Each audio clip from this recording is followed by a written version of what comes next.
So, welcome to where I usually film my other reviews, but this is a vlog. I'm usually in my room, but it's gross right now. And I just maybe not did another episode, but we'll see in a few days. Whew. Anyways, I haven't updated on Metástasis the past week because when I've been busy, and honestly I haven't had much to say about it because it's pretty true to the source material. But I will say, officially, we're around season 2 of Breaking Bad. So we got introduced to Jane. I forget what her name is in this version. I don't know if they kept it. Maybe I'm just like zoning out every time she's on screen, but they picked a good actress to portray her. Maybe, but man, it's gonna be, oh boy. Dad doesn't know what's coming up. I'm watching this with my dad, and he's just, at the end of every episode, we're always going like, ooh, he in trouble. Okay, we don't talk like that, but we're just like, ooh, he's in trouble, he's screwed. But there's always a loophole, especially at the beginning, but at least there are consequences to be played, which is why this show is so great. And even this one to a certain extent, and I'm hoping, well, I'll talk about it. We got introduced to Ted, or as he is called in Spanish, Ernesto, which is actually a good alternative to Ted. He's actually more attractive than, like, Ted in Breaking Bad. But he is much creepy. It's like, he's attractive, and it's like, okay, maybe you understand why. Well, we know why Skylar, spoilers, did Ted in the original. But it's like, okay, maybe she has more reason. I mean, who couldn't? But at the same time, he was just all up, he was just holding her hand. I don't remember if he did that too when she came back for her old job, where he's just like she wasn't even starting to work yet. She was just talking to him, and he's like grabbing her hand. He's like, yeah. It's like very rapey. Oh God, just like why? So yeah, that's Ted. They definitely attractive, but a sleazeball, which actually makes more sense here, kind of, because he actually is attractive. But I felt like just looking at Ted in the original, I was like, ugh, he's such a sleazeball. And then you find out, well, you know what happens. Unless you haven't seen the original, then I don't get why you're watching my video right now. Watch Breaking Bad. It's on Netflix. On DVD, if you don't have the Netflix. Steal your friend's password. And last night we got introduced to Saul. This commercial is just as cheesy as the English one, although at first, when Saul came out, I'm like, I'm not too convinced. But honestly, in context, culturally, and just in general, he fits Saul. He's a good Saul alternative. Although he is, I usually say this to myself, even though I'm clearly doing it, comparing it to the original / American. Obviously can't top Bob Odenkirk as Saul Goodman. Saul Bueno, as he's called. Cuéntele a Saul. Cuéntalo a Saul. It's like tell Saul. It's interesting because it's like Better Call Saul, but in here it's like, it roughly translates to tell it to Saul. So it's like, yeah. And I think it's interesting with, like, the locations they chose for some things. And it was the Tortuga episode a few days ago, it was recently. And sadly, I don't know why they couldn't. Probably because it's like, oh, that's being cheap and stuff. But Danny Trejo did not appear, apparently. And it's funny how they changed when, like, they were speaking Spanish. In this case, they were speaking English. And Hank's just like, oh, confused Henry. It's funny. Oh, poor Henry. But yeah,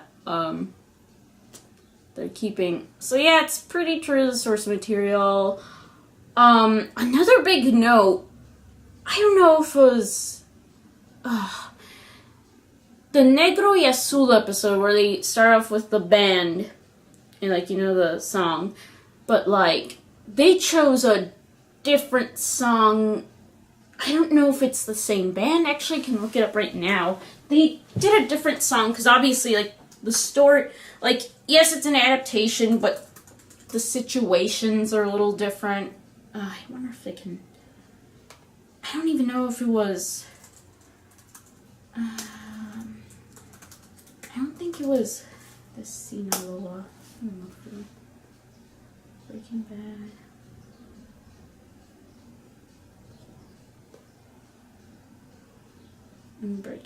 Yeah, I don't think it was even Los Cuates de Sinaloa. And, let's see, I wonder if they have... Okay, I'm going to the Breaking Bad wiki. I wonder if they even have, like... I don't think they even have, like... Yeah, they don't have the...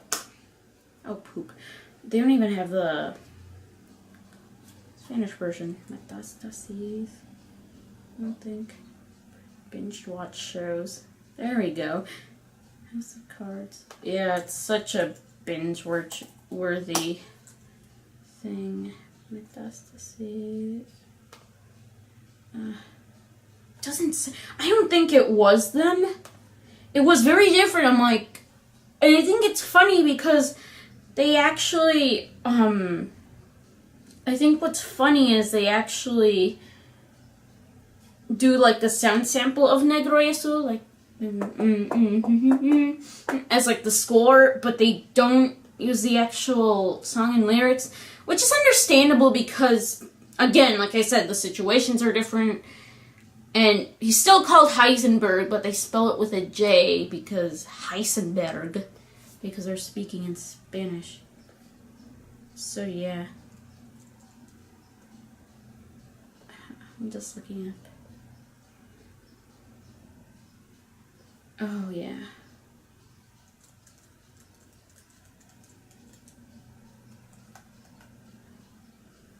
But yeah, I like who they did with Breaking Bad, sure.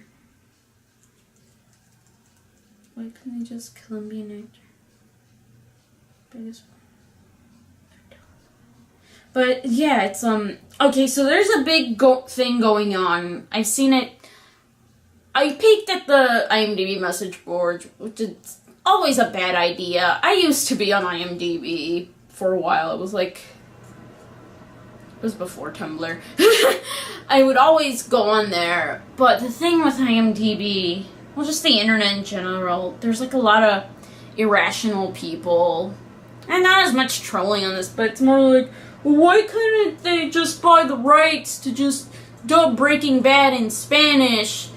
And it's like, well, yeah, they could have, but there's obviously, it's, I can understand that, but at the same time they wanted to expand the audience. That I'm hoping people who are watching this in Spanish give the American version a chance to, because, well, not a lot of people in the Hispanic community, they're usually very closed off.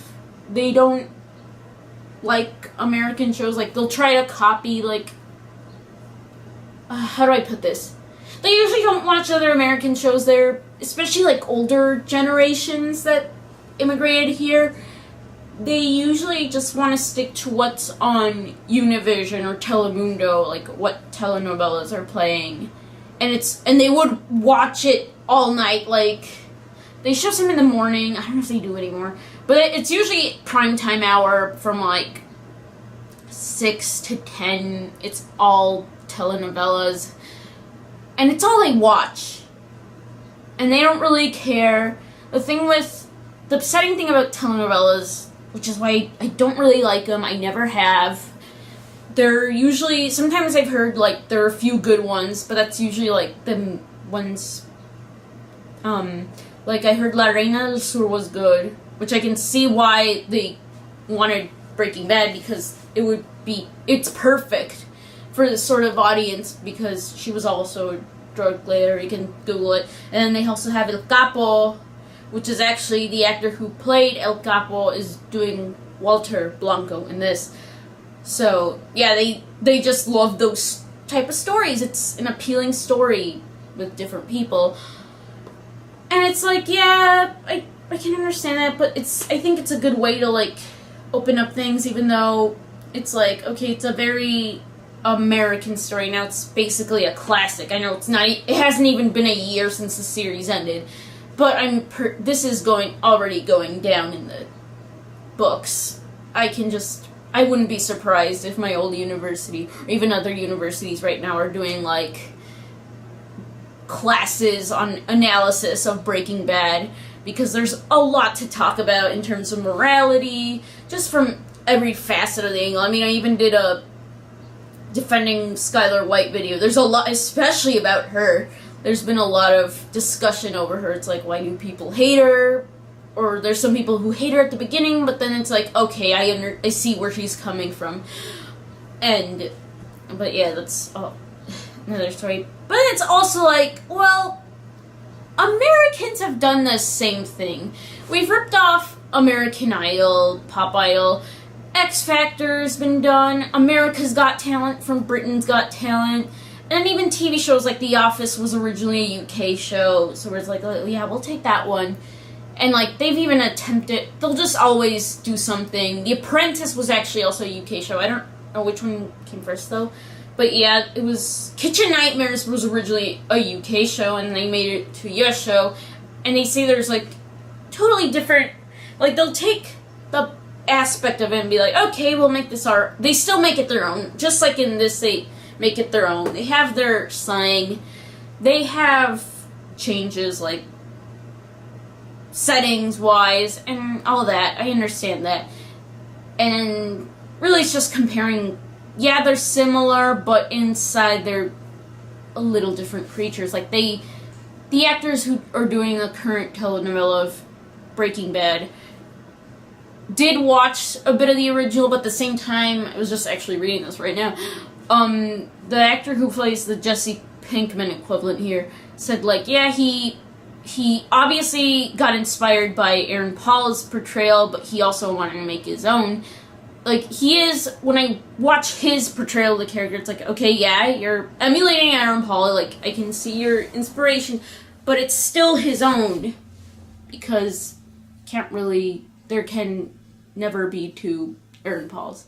There's only one Aaron Paul. There's only one Bryan Cranston. There's only one Anna Gunn. There's only one Dean Norris. Which, by the way, Dean Norris has seen, my friend told me this, has seen a bit of the telenovela, and he says they like what they've done with Hank in this one, Henry, which is hilarious because I think he's perfect.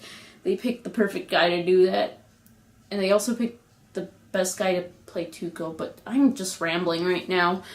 But that's basically my kind of rant-ish on it. I mean, I understand where these people come from. It's like, well, they're just ripping off Breaking Bad. You could have just bought the rights to, like, dub it over and such. Well, it's like, yeah, but it's like pot meat kettle. Americans have done the same thing. Actually, even, like, telenovelas in, like, Latin America do the same thing. Like, and, like, even America took that from, because originally, Ugly Betty was originally, like, Yo Soy Betty la Fea, which was Colombian, and then each Latin American country did their own version of it.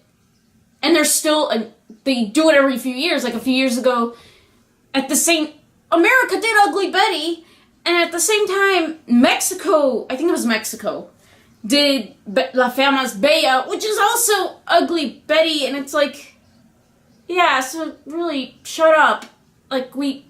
We haven't done the same thing. That's all I have to say. But yeah, you can't really compare two because it's different, mostly culturally wise. Like, yeah, it's the same plot driven. I mean, yeah, they're following the right beats to it. But that's what I think it's like, well, yeah, they could have, but at the same time, it's like, it could be worse, I guess. I mean, I'm still waiting for a Spanish Mad Men. That'd be hilarious. I mean, it's just perfect for a telenovela. And also it'd be actually very interesting to see, like, the 60s in a different country that's not America. that would be very interesting. I think they could, I would really want to see that. I think they could, and I'm pretty sure they have enough, like, suave Hispanic men to pull off Don Draper. Granted, they're no John Hamm, but that's beside the point. I'm sure that can be done. But yeah.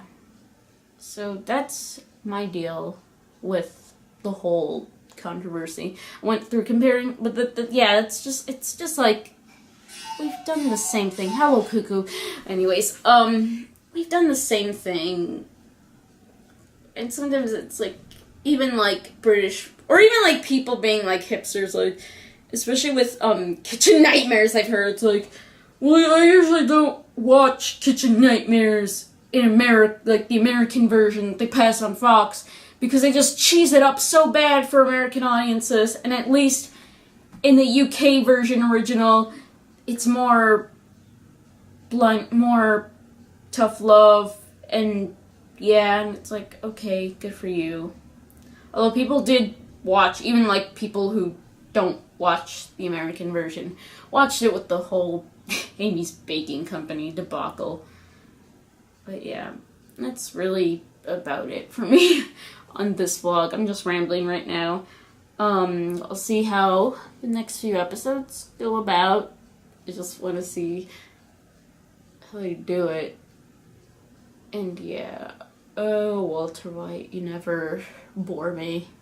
You are by far all those characters interesting. And still, even though I thought he would grow on me later on, I'm still not convinced by the kid who's playing Walt Jr.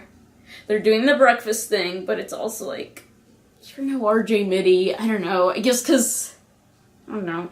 It's just really weird.